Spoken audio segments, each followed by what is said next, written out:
তুমি কি জানো তোমার আসল পরিচয় কি? তুমি হলে এই ব্রহ্মাণ্ডের এক অনন্য শক্তি। আর সেই তুমি কিনা আজ একটা সস্তা মানুষের জন্য বালিশে মুখ গুজে কাঁদছো, যে তোমাকে পাত্তাই দিল না, যে তোমাকে রাস্তার ধুলোর মতো ঝেড়ে ফেলে দিয়ে অন্য কারো হাত ধরে চলে গেল।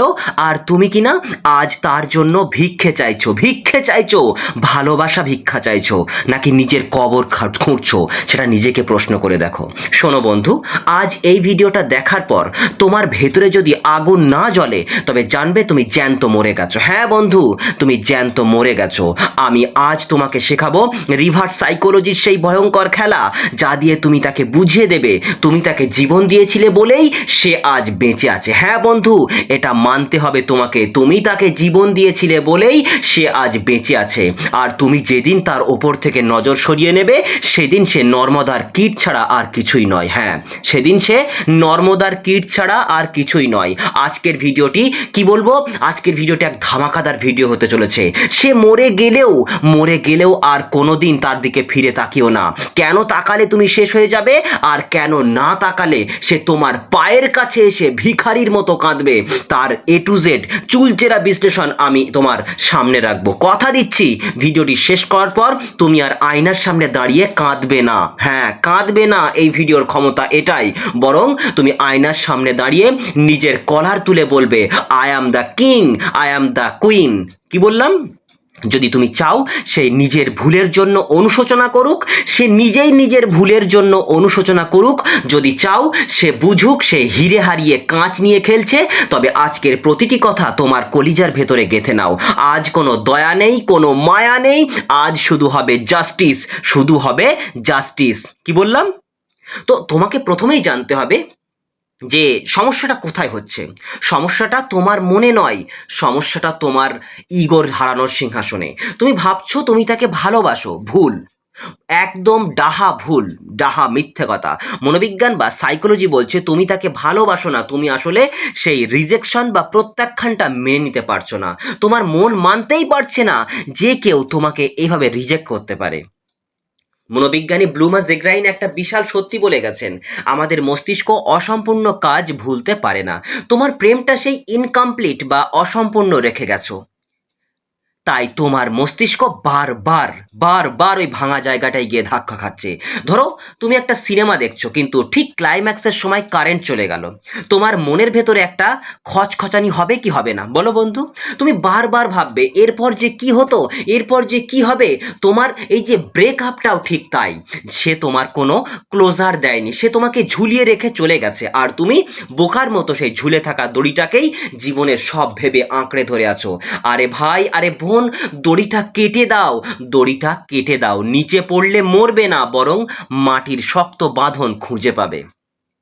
মহাবিজ্ঞানী চাণক্য বলেছিলেন, বিষধর সাপ যদি বিষাক্ত নাও হয়, তবুও তাকে ফনা তুলে ভয় দেখাতে হয়। তুমি কি করছো? তুমি তার সামনে সাপের মতো ফনা না তুলে কেঁচোর মতো কুঁকড়ে গেছো। হ্যাঁ, তুমি নিজেকে ভেবে দেখো না, নিজে প্রশ্ন করে দেখো না, তুমি কেঁচোর মতো কুঁকড়ে গেছো। সে যখন তোমাকে অপমান করেছে তুমি কেঁদেছো, সে যখন তোমাকে ব্লক করেছে তুমি অন্য আইডি দিয়ে তাকে রিকোয়েস্ট পাঠিয়েছো। তুমি নিজের বিষ, নিজের আত্মসম্মান হারিয়ে ফেলেছো। নিজের যে কোনো একটা বিষ থাকা উচিত, মানে আত্মসম্মান থাকা উচিত, সেটা তুমি হারিয়ে ফেলেছো। তাই সে আজ তোমাকে পা দিয়ে মারিয়ে চলে গেছে। মনে রেখো বন্ধু, মানুষ সেই গাছকেই কাটে যা ফল দেয় না এবং যা ছায়াও দেয় না। তুমি তার কাছে এখন একটা মৃত গাছ ছাড়া আর কিছুই নও। পৃথিবীর অন্যতম বড় বড় প্রেম বিশারদগান হেলেন ফিশার বলেছিলেন, ভালোবাসা হলো কোকেন বা হেরোইনের মতো নেশা। তুমি এখন উইথড্রল সিমটম এটাতেই ভুগছো। তোমার ব্রেন তোমাকে বলছে যাও একবার ওর গলার শটটা শোনো, একবার ওর ছবিটা দেখো, দেখবে সব ঠিক হয়ে যাবে। কিন্তু তুমি যত সেই ছবি দেখছো, যত তার কাছে যাওয়ার চেষ্টা করছো, তোমার নেশা তত বাড়ছে। তুমি ড্রাগ অ্যাডিক্টেড হয়ে গেছো বন্ধু। তুমি মানলেও সত্য, তুমি না মানলেও সত্য, তুমি ড্রাগ অ্যাডিক্টেড হয়ে গেছো। আর নেশাখোরদেরকেও সম্মান করে না, সবাই কি করে, ঘৃণা করে। তুমি কি চাও সমাজ তোমাকে একজন মানসিক নেশাখোরের হিসেবে চিনুক? তুমি কখনোই চাও না। তো কেন সে তোমাকে রিপ্লেস করলো এটাকে তোমাকে মানতে হবে, কেন করলো আগে শুনে নাও, বুঝে নাও বিষয়টা খুব ভালো করে শোনো এই কথাগুলো। আমার দীর্ঘদিনের অভিজ্ঞতা থেকে আমি কথাগুলো বলছি, তোমার কানে হয়তো সীসার মতো লাগবে। সে তোমাকে রিপ্লেস করেছে কারণ সে তোমার মধ্যে আর কোনো ভ্যালু খুঁজে পায়নি, এটা বাস্তব। ধরো তুমি যখন একটা নতুন ফোন কেনো তখন কত যত্ন করো বলো, কত যত্ন করো, কিন্তু ২ বছর পার করো যখন সেটা হ্যাং করে, স্ক্রিন ফেটে যায়, তখন তুমি সেটাকে পাল্টে নতুন একটা ফোন কেনো। তুমি তার কাছে ওই হ্যাং করা পুরনো ফোন হয়ে গেছো, কারণ তুমি নিজের আপডেট বন্ধ করে দিয়েছিলে। তুমি সারাদিন তার কথা ভেবে নিজের ক্যারিয়ার, নিজের শরীর, নিজের পড়াশুনো সব সব সব জলাঞ্জলি দিয়েছো। তুমি নিজেকে সস্তা বানিয়ে ফেলেছো। মানুষ সেই জিনিসের পেছনেই দৌড়ায় যা পাওয়া কঠিন। হীরা কেন দামি? কারণ তা সচরাচর পাওয়া যায় না। তুমি নিজেকে রাস্তার নুড়ি পাথর বানিয়ে ফেলেছো। সে ডাকলেই তুমি গেছো, সে গালি দিলেও তুমি থেকে গেছো। তুমি তার জন্য সবসময় অ্যাভেলেবেল ছিলে। আর সে কি করেছে? আর যে জিনিস সবসময় পাওয়া যায় তার কোনো কদর থাকে না। ওশো একটা দারুণ কথা বলেছিলেন, তুমি যদি কারো জীবনে অক্সিজেনের মতো হতে যাও তবে সে তোমাকে ভুলে যাবে। হ্যাঁ, তোমাকে ভুলে যাবে, কারণ মানুষ অক্সিজেন নেয় কিন্তু কখনো তাকে ধন্যবাদ দেয় না। তোমাকে হতে হবে সেই দুর্লভ ওষুধের মতো, যা না পেলে মানুষ মানুষ কি করে মরণাপন্ন হয়ে যায়। সে গেছে কারণ সে সে গেছে, সে নতুনত্ব পেয়েছে অন্য কোথায় যদি চলে গিয়ে থাকে। কিন্তু এটা কি স্থায়ী? না, সাইকোলজি বলছে একে বলা হয় নিমারেন্স। এটা একটা সাময়িক মোহ। সে এখন নতুন কারো মোহে অন্ধ, কিন্তু মজার ব্যাপার হলো তুমি যখন তার জন্য কাঁদছো তখন তুমি তার সেই নতুন সম্পর্কের গ্লু বা আঠা হিসেবে কাজ করছো। কিভাবে? যখন তুমি তাকে ডিস্টার্ব করো তখন সে তার নতুন সঙ্গীর কাছে বা নতুন যে বিষয়টার প্রতি আসক্তি বোধ করেছে, তোমার প্রতি মনোযোগটা হারিয়ে ফেলেছে, যে জিনিসের প্রতি মনোযোগ দিয়েছে সেদিকেই কিন্তু সে তার কাছে চলে যাচ্ছে। দেখো, আমার এক্সটা কত পাগল, সে নিজেই মনে মনে ভাবছে আমার এক্সটা কত পাগল, কত নিচু মনের মানুষ। এতে তাদের বন্ডিং আরও স্ট্রং হচ্ছে। তুমি নিজের অজান্তেই তাদের প্রেম আরও বাড়িয়ে দিচ্ছ। তুমি কি এটা চাও? যদি না চাও তবে আজ থেকেই নিজেকে ডেড সাইলেন্ট বা একদম নিস্তব্ধ করে ফেলো। বন্ধু, তুমি এখন যে অন্ধকারে আছো সেখান থেকেই সূর্যের জন্ম হয়। স্টোয়িক দর্শন বলে আমরা জিনিসের কারণে কষ্ট পাই না, যে কোনো জিনিসের কারণে কষ্ট পাই না, আমরা জিনিসের প্রতি আমাদের ধারণার কারণে কষ্টটা পাই। তুমি ভাবছো সে তোমার জীবন ছিল, না না না না না, একদম ভুল। সে তোমার জীবনের একটা ভুল অধ্যায় ছিল। মনে রেখো বন্ধু, জেগ্রাইন ইফেক্ট যেমন তোমাকে কষ্ট দিচ্ছে তেমনি এটা তাকেও দেবে। কিন্তু কখন? যখন তুমি পুরোপুরি গায়েব হয়ে যাবে। রিভার্স সাইকোলজির আসল খেলা এখানেই। যখন তুমি আর তার সামনে যাবে না, যখন তুমি নিজের জীবনকে রাজকীয়ভাবে গুছিয়ে নেবে, তখন তার মস্তিষ্কের সেই পুরনো স্মৃতিগুলো তাকে খোঁচাতে শুরু করবে। সে ভাববে, আরে ও তো আমার জন্য মরে যাচ্ছিল, এখন ও তো ও এত সুখে আছে কিভাবে? ও কি আমাকে কোনো দিন ভালোবাসেনি?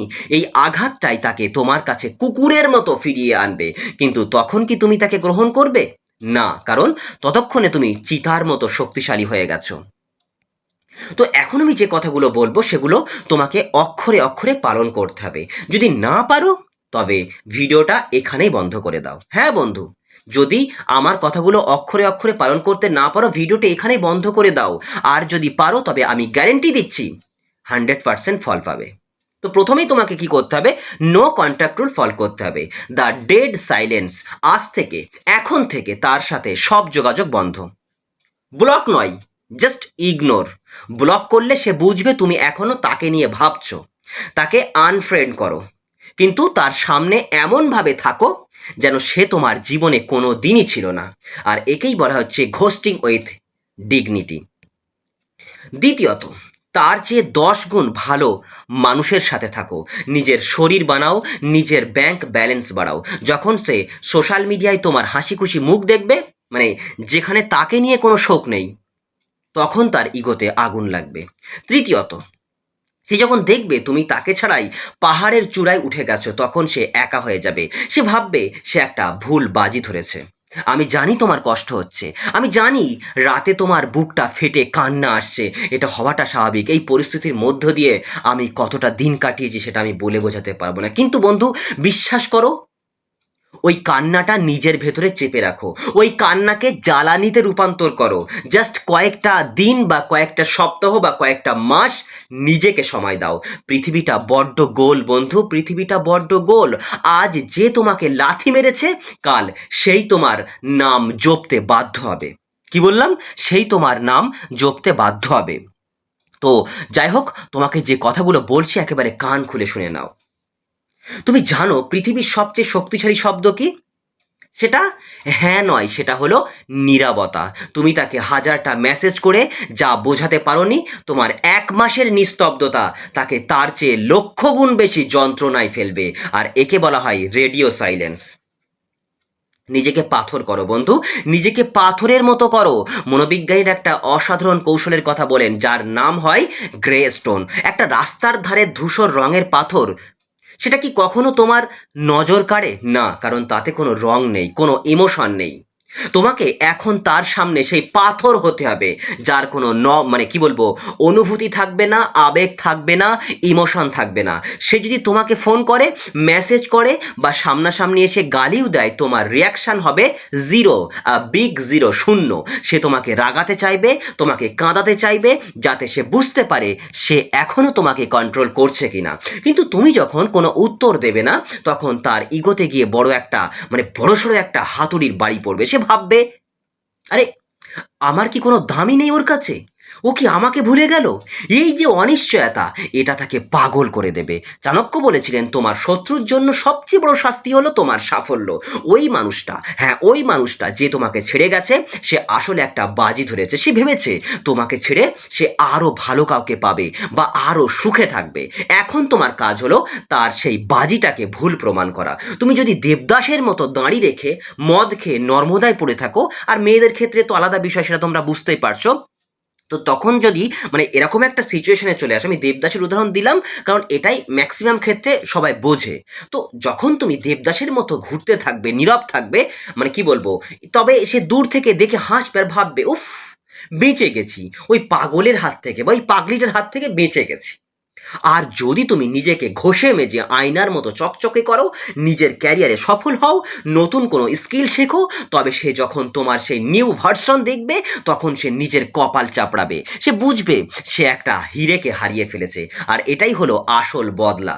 রক্তারক্তি করে নয় বন্ধু, বরং নিজের মান বাড়িয়ে, আত্মসম্মান বাড়িয়ে তাকে ছোট করা। কেন সে তোমার পায়ে এসে পড়বে? বন্ধু, মানুষ স্বভাবগতভাবে শিকারী। সে যা পায় না তার পেছনেই ছোটে। একেই বলা হচ্ছে স্ক্যারিটি প্রিন্সিপাল। তুমি যখন নিজেকে তার জীবন থেকে পুরোপুরি ডিলিট করে দেবে, তখন তার মস্তিষ্কে জেগ্রাইন এফেক্ট কাজ শুরু করবে। সে ভাববে, আমাদের রিলেশনটা তো এভাবে শেষ হওয়ার কথা ছিল না, ও আমাকে ব্লক করলো না কেন? ও কি অন্য কাউকে পেয়ে গেল? মার্কস অ্যারেলিয়াস বলতেন, সর্বোত্তম প্রতিশোধ হলো সেই মানুষের মতো না হওয়া যে তোমার ক্ষতি করছে। সে তোমাকে অবহেলা করছে, তুমি তাকে গুরুত্ব দাও। কি বললাম? সে তোমাকে ঘৃণা করছে, তুমি তাকে করুণা করো। ঘৃণা করার জন্যও শক্তির প্রয়োজন হয় বন্ধু, কিন্তু তুমি তাকে এতটাই তুচ্ছ মনে করো যে তাকে ঘৃণা করার মতো সময়ও তোমার হাতে নেই। কি বললাম? তুমি তাকে এতটাই তুচ্ছ মনে করো যে তাকে ঘৃণা করার মতো সময় তোমার হাতে নেই। যখন তুমি এই স্তরে পৌঁছে অবশ্যই যাবে যদি তুমি আমার কথাগুলো অক্ষরে অক্ষরে পালন করো। তো যখন তুমি সেই স্তরে পৌঁছাবে, তখন তোমার ব্যক্তিত্বের উজ্জ্বলতা, তোমার অ্যাটিটিউড তাকে অন্ধ করে দেবে। তুমি এতদিন তাকে টেনেছো, মানে পুল করেছো, তাই সে তোমাকে ধাক্কা দিয়েছে, মানে পুশ করেছে। এবার তুমি তাকে ধাক্কা দাও, তুমি ধাক্কা দাও। সে যখন তোমার সাথে কথা বলতে আসবে, তুমি খুব ভদ্রভাবে বলো, দেখো আমি এখন খুব ব্যস্ত, পরে কথা হবে, ব্যাস এইটুকু, ব্যাস এইটুকু। এই একটা কথা তার রাতের ঘুম কেড়ে নেওয়ার জন্য যথেষ্ট। সে ভাববে, যে ছেলেটা বা যে মেয়েটা আমার জন্য দিন রাত কাঁদতো, সে আজ আমাকে ব্যস্ত বলছে। একটা গল্প শোনো বন্ধু। এক ভাস্কর, মানে যে পাথরের কাজ করে, তো এক ভাস্কর একটা পাথর খোদাই করে মূর্তি বানাচ্ছিল। পাথরটা খুব চিৎকার করছিল, ব্যথায় বেদনায় চিৎকার করছিল। ভাস্করটা ভাস্কর পাথরটা ছেড়ে দিয়ে অন্য একটা পাথর নিল এবং খুব সুন্দর একটা মূর্তি বানালো। প্রথমে পাথরটা মন্দিরের বাইরে পড়ে রইল, আর দ্বিতীয় পাথর, যেটা প্রথম পাথরটা তো মন্দিরের বাইরে পড়ে রইল যে চিৎকার করছিল, আর দ্বিতীয় পাথরটা সিংহাসনে বসলো। প্রথম পাথরটা আজীবনই আফসোস করলো যে সে কেন সেই সাময়িক ব্যথাটা সহ্য করলো না। আমার কথাটা তুমি বুঝতে পারছো? বুঝবে, অবশ্যই বুঝবে। তুমি এখন এই প্রথম পাথরটার মতো ব্যথায় আছো, কিন্তু এই ব্যথাটাই তোমাকে মূর্তি বানাবে। আজ যদি তুমি ভেঙে পড়ো, তবে তুমি সারা জীবন মন্দিরের বাইরে সিঁড়ি হয়েই থাকবে, যেখানে মানুষ পা মুছে চলে যাবে। আর যদি আজ বুক চিতিয়ে এই কষ্টকে সহ্য করে নিজেকে গড়তে পারো, তবে তুমিই হবে সেই সিংহাসনের রাজা। আমি 100% গ্যারেন্টি দিয়ে বলছি, আজ থেকে তুমি যা যা করবেই করবে, এগুলো তোমাকে করতেই হবে। তাহলে তুমিই দেখবে সে কিরকম কুকুরের মতো তোমার সামনে কাঁদে। আমি তোমাকে বলেছিলাম ভিডিওর, মানে কি বলবো, ভিডিওর প্রথমেই বলেছিলাম যে তুমি প্রতিজ্ঞাবদ্ধ হবে। এখন চোখটা বন্ধ করো আর নিজের হৃদয়ে হাত দিয়ে বলো, আমার চেয়ে মূল্যবান এই পৃথিবীতে আর কেউ নেই। কি বলবে? আমার চেয়ে মূল্যবান এই পৃথিবীতে আর কেউ নেই। প্রয়োজন হয় যদি, তাহলে একটা কমেন্ট করে এই কথাটাই লেখো, আমার চেয়ে মূল্যবান এই পৃথিবীতে আর কেউ নেই। সবসময় পজিটিভ থিঙ্কিং রাখো, নেগেটিভ কথা একদম চিন্তা করবে না। আজ থেকে তোমার জন্য 3টি শপথ আমি তোমাকে মনে করিয়ে দিই। প্রথম শপথ, যে শপথ তুমি অবশ্যই নেবে, কোনো স্ট্যাটাস নয়, কোনো স্যাড সং নয়, তাকে বুঝতে দিও না তুমি বেঁচে আছো না মরে গেছো। তোমার নীরবতাই হবে তোমার প্রথম তলোয়ার। কি বললাম? প্রথম শপথ এটাই। দ্বিতীয় শপথ, শরীরের যত্ন করো। আয়নার সামনে দাঁড়াও, নিজেকে দেখো, এই শরীরটা তোমার মন্দির। যেটা আয়নার সামনে দেখবে, সেই শরীরটাই তোমার মন্দির। আগামী 30টা দিন জিমে যাও বা ব্যায়াম করো, নিজের চেহারায় সেই জেল্লা ফিরিয়ে আনো। ভালোভাবে ঘুমাও, ভালো খাওয়া দাওয়া করো, ভালো বন্ধু বান্ধবের সঙ্গে মেলামেশা করো, ভালো মানুষের সঙ্গে মেলামেশা করবে। এই যে জেল্লা, মানে এই যে জেল্লা তোমার ভেতরে চলে আসবে, সেটা ওই মানুষটা যে জেল্লাটা কেড়ে নিয়েছিল, সেটা তুমি ফিরিয়ে আনো। তৃতীয় শপথ, আর্থিক স্বাধীনতা। নিজের পড়াশুনো বা কাজের ওপর ঝাঁপিয়ে পড়ো। টাকা যখন তোমার পকেটে থাকবে, তখন তোমার আত্মবিশ্বাস কথা বলবে। বলো বন্ধু, যখন তোমার কাছে কিছু টাকা থাকবে, বিশেষ করে ছেলেদের কাছে, তখন ছেলেদের কিন্তু মন ভালো থাকে, আত্মবিশ্বাস ভালো থাকে, আত্মবিশ্বাসটা বাড়ে। তো আর মনে রাখবে, দুনিয়া সফল মানুষের পায়ে লুটোপুটি খায়। শোনো বন্ধু, শেষ কথা বলে যাচ্ছি, যে তোমাকে কাঁদতে বাধ্য করেছে, সে কোনোদিন তোমার কান্নার দাম দেবে না। সে যদি আজ ফিরেও আসে, সে তোমাকে আবার কাঁদাবে, কারণ সে জানে তুমি তাকে ছাড়া অসম্পূর্ণ। তাকে দেখিয়ে দাও তুমি সম্পূর্ণ, তাকে বুঝিয়ে দাও যে তুমি একটা আস্ত আকাশ, যেখানে সে ছিল একটা ছোট্ট মেঘ মাত্র। মেঘ চলে গেলে আকাশ মরে যায় না, বরং আরও নীল হয়ে ফুটে ওঠে। আজ এই ভিডিওটি দেখার পর যদি তোমার মনে হয় তুমি ঘুরে দাঁড়াবে, তবে যাও, এখনই ওই ফোনের সিমটা পাল্টে ফেলো বা সব মেমোরি ডিলিট করে দাও। জাস্ট 1 মাসের জন্য নিজেকে লুকিয়ে ফেলো বন্ধু, দুনিয়া থেকে নিজেকে লুকিয়ে ফেলো। 1 মাস পর যখন তুমি বের হবে, তখন যেন সবাই বলে, এই সেই মানুষটা যাকে চেনা অসম্ভব। সে কুকুরের মতো কাঁদবে কিনা, সেটা এখন তোমার হাতে। কি বললাম? সে কুকুরের মতো কাঁদবে কি না, সেটা এখন তোমার হাতে। তুমি যদি নিজের ভ্যালু বাড়াও, তবে সে শুধু কাঁদবে না, সে তোমার ছায়া ছোঁয়ার জন্যও ছটফট করবে। কিন্তু সেদিন যেন তুমি আর ফিরে না তাকাও, কারণ বাঘ কখনো পেছনে ফেলে আসা শিকারের দিকে ফিরে তাকায় না। আমি জানি তুমি পারবে, তোমার রক্তে সেই আগুন আছে। আজ থেকে শুরু করো বন্ধু, তোমার নতুন যুদ্ধ শুরু করো। নিচে কমেন্টে লিখে যাও, আমি আর ফিরে তাকাবো না। কি লিখবে? আমি আর ফিরে তাকাবো না, আমি জিতবই। দেখা হবে বিজয়ে। নিজের যত্ন নিও বন্ধু, কারণ তুমি অনন্য বন্ধু, তুমি অনন্য বন্ধু। যাওয়ার আগে একটা বিশেষ কথা বলে যেতে চাই, যা তোমাকে আজ রাত থেকে শান্তিতে ঘুমাতে সাহায্য করবে। তুমি কি জানো জেগ্রাইন ইফেক্ট বা রিভার্স সাইকোলজি কেন এত শক্তিশালী? কারণ মানুষের মস্তিষ্ক কখনো হার মেনে নেওয়া পছন্দ করে না। মনোবিজ্ঞানী ভিক্টর কি বলেছিলেন? ভিকটিম নও, ভিক্টর হও। মনোবিজ্ঞানী ভিক্টর ফ্র্যাঙ্কল বলেছিলেন, আমাদের থেকে সবকিছু কেড়ে নেওয়া যেতে পারে, কিন্তু একটা জিনিস কেউ কেড়ে নিতে পারে না। কি বলতো? আর সেটা হলো, প্রতিকূল পরিস্থিতিতে আমরা কি প্রতিক্রিয়া দেখাবো, সেই স্বাধীনতা। সেই মানুষটা তোমার হাসি কেড়ে নিয়েছে, তোমার ঘুম কেড়ে নিয়েছে, কিন্তু তুমি তাকে তোমার প্রতিক্রিয়া বা রেসপন্স বা রিয়াকশান দেওয়ার ক্ষমতা দিও না। সে যখন দেখবে যে সে তোমাকে এত বড় আঘাত করার পরেও তুমি ভেঙে পড়োনি, বরং তুমি আরও বেশি হাসছো, আরও বেশি সফল হচ্ছ, তখন তার ভেতরে এক ধরনের মানসিক প্যারালাইসিস শুরু হবে। সে নিজের অস্তিত্ব নিয়ে সন্দিহান হয়ে পড়বে। সে ভাববে, আমি কি তবে ওর জীবনে এতটাই মূল্যহীন ছিলাম? এই প্রশ্নটাই তাকে সারা রাত জাগিয়ে তুলবে, জাগিয়ে রাখবে। তুমি কি জানো বন্ধু, সমুদ্রের মাঝখানে একটা বাতিঘর কিভাবে দাঁড়িয়ে থাকে? হাজারটা ঢেউ আছড়ে পড়ে তার ওপর, কিন্তু বাতিঘরটা স্থির থাকে। তোমাকে সেই বাতিঘর হতে হবে। আজ থেকে তোমার নীতি হবে, যে থাকতে চাই তাকে সম্মান দাও, আর যে চলে যেতে চাই তাকে রাস্তা দেখিয়ে দাও। বাস্তব উদাহরণ দিই একটা। যখন তুমি কোনো দোকান থেকে একটা দামি জিনিস কিনতে চাও, কিন্তু দোকানদার সেটা বিক্রি করতে চায় না, তখন তোমার জেদ আরও বেড়ে যায়। যায় কি না বলো? অবশ্যই যায়। তুমি চাও ওটা যেভাবেই হোক পেতে। ওই মানুষটার কাছে তুমি নিজেকে বিক্রি হওয়ার জন্য তৈরি পণ্য বানিয়ে ফেলেছিলে। এবার দোকান বন্ধ করে দাও। তোমার মনের দোকান বন্ধ করে দাও। তোমার সমস্ত কিছুর দোকান বন্ধ করে দাও। সাইনবোর্ড ঝুলিয়ে দাও, নন নট ফর সেল। কি সাইনবোর্ড ঝুলিয়ে দেবে? Not for sale. দেখবে সে ওই দোকানের সামনেই দিনের পর দিন ধর্ণা দিয়ে পড়ে থাকবে। একটা অমোঘ সত্য মনে রেখো বন্ধু, মানুষের জীবনটা একটা ট্রেনের মতো। তোমার স্টেশনে অনেকে উঠবে, অনেকে নামবে, কেউ তোমার শেষ গন্তব্যে পর্যন্ত যাবে না। যারা নেমে গেছে তাদের জন্য ট্রেন থামিয়ে রেখো না, কারণ তোমার ট্রেনের পরবর্তী স্টেশনে হয়তো এমন কেউ অপেক্ষা করছে যে তোমাকে তোমার যোগ্য সম্মান দেবে, তোমাকে তোমার মতো করে ভালোবাসবে। কিন্তু তুমি যদি পুরনো স্টেশনেই ট্রেন থামিয়ে রাখো, তবে সেই নতুন মানুষটাকে তুমি কোনো দিন খুঁজে পাবে না। শোনো, ভিডিওর শেষ হতে চলেছে, কিন্তু তোমার জয়যাত্রা আজ থেকেই শুরু হতে চলেছে। ভিডিও এখানে শেষ হতে চলেছে, কিন্তু আমি তোমাকে বলছি, তোমার জয়যাত্রা বা তোমার জীবন এখান থেকে শুরু হতে চলেছে। এখন থেকে আয়নার সামনে দাঁড়িয়ে নিজের চোখের দিকে তাকিয়ে হাসবে। মনে রাখবে, তুমি কারো অপশন নও, তুমি হলে দ্য প্রায়োরিটি। আর শোনো বন্ধু,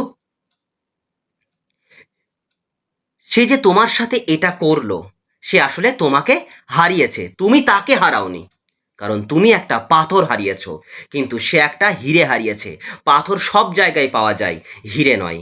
যাও বন্ধু, নিজেকে এমনভাবে তৈরি করো যেন আজ থেকে 1 বছর পর সে যখন তোমার নাম শুনবে বা তোমার ছবি দেখবে, তখন যেন তার বুকটা কেঁপে ওঠে, যেন সে নিজের মনে বলে, আমি কাকে হারিয়ে ফেললাম। তো ভিডিওটি যদি সত্যিই তোমার একটু আগুনের ফুলকি জ্বালিয়ে থাকে তোমার মনে, তবে ওই মানুষটার ওপর রাগ না দেখিয়ে নিজের ওপর ভালোবাসা দেখাও। কমেন্টে লিখে যাও, আমি আমার জীবনের হিরো। ভালো থেকো, শক্ত থেকো বন্ধু। মনে রেখো, মরে গেলেও ফিরে তাকিও না, সামনে তোমার রাজত্ব অপেক্ষা করছে।